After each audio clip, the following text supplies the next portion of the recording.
Hot take. I know that you mean this differently when you say identity politics, but I think the real identity politics is the people who hide behind labels like liberal, conservative, progressive. Because if you can't garner who someone is from their takes and from what they say and from their actions, then the fact that they're having to say what political ideology they have speaks volumes. Having gone to university for political science, the people that always irked me the most were the people who heavily identified with any political party. I highly believe we need to go back to a time, or maybe forward to a time, where we don't trust people just based off of the fact that they identify with a political party. Because right now, and I've said this before, a lot of people who are labeling themselves liberals, labeling themselves progressive, aren't actually liberals, aren't actually progressive, do not believe in the things that when you think of liberals and progressives, like, they don't actually believe a lot of the things that fall under that umbrella of what people normally associate with those labels. Because that's what they are. They are just labels. At this point in time, because once again, we are seeing that a lot of people who would normally vote conservative in this last election, specifically in Canada, voted liberal. I would not say that those people are liberals.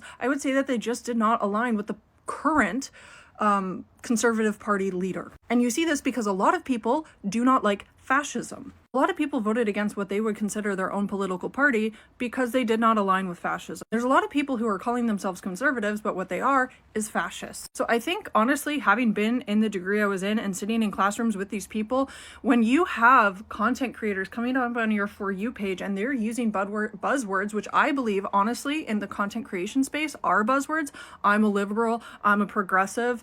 I think that those people are probably not people that you should wholeheartedly be trusting will represent the large population of people that you view as part of that group. They're using those words to try and identify with a group of people that they don't necessarily stand behind entirely. I think we have a lot of people who maybe used to be conservative and switched their viewpoints, and now they're identifying as liberal, but they haven't actually done enough deconstructing. They don't actually understand what majority of the Liberal Party wants. And the thing is I think that there's a lot of people who are liberal who don't even really like the Liberal Party, but there's not a whole lot of options when it comes to political party. And that is by design. The political system is inherently broken, and the political system that we have in Canada was built off the marginalization of Indigenous people. You know why they did that? Because Indigenous people were socialists. It had not entirely a lot to do with their skin color, but it had to do with how they lived. And I'm not talking that they lived in huts and teepees and whatever fucking bullshit people want to say about Indigenous people. It's because they cared a lot about each other. They believed in socialism.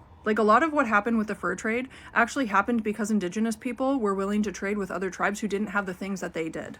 A lot of the fur trade was initially different in Canada, specifically with the fur traders, because when they came here, Indigenous people were willing to give them their old coats because actually the traders, the settlers, wanted used coats because of the way that the beaver pelt would end up through use and being worn. And they would give them pots and pans and things made of iron and metal that we didn't have access to, which would have been, we at the time only used copper, which is a softer metal. But what you actually saw when you look at the history of it and you look at how things were distributed throughout Canada, a lot of the times the beaver pelts were given to the settlers, and then the Indigenous people would go and travel because they were nomadic, and they would run into other tribes and they would give them metal and they would give them things that they needed. A lot of money didn't exist because people didn't need something like a currency because it was just basically free trade. You need this, I have extra of it, let me help you. The system by design was created in order to get people divided. It's individualistic, capitalistic, and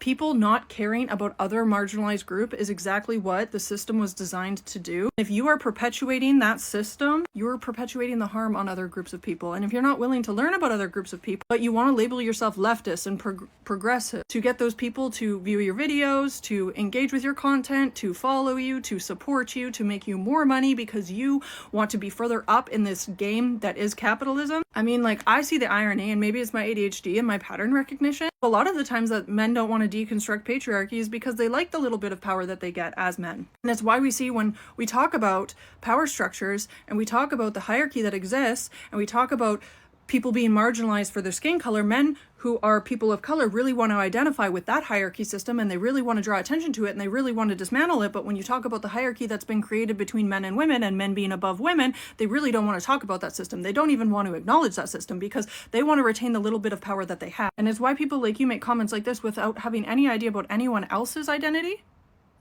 but want to scream about it's keeping us divided.